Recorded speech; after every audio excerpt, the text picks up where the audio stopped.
Şimdi taştan taşa böyle zıplayacağız. Şuradayım ben. Bu taşa zıplayalım. Ondan sonra bu taşa zıplayalım. Ondan sonra bu taşa zıplayalım. Şöyle zıplayalım. Böyle zıplayalım. Oh, burada bir tane çocuk bulduk.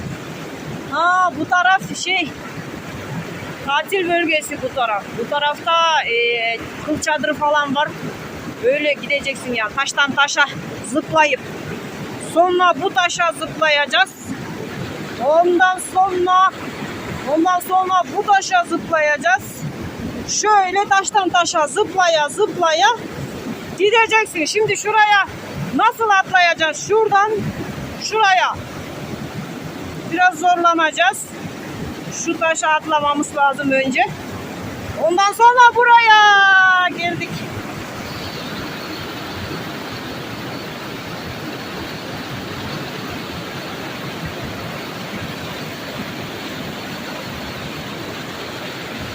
Oh.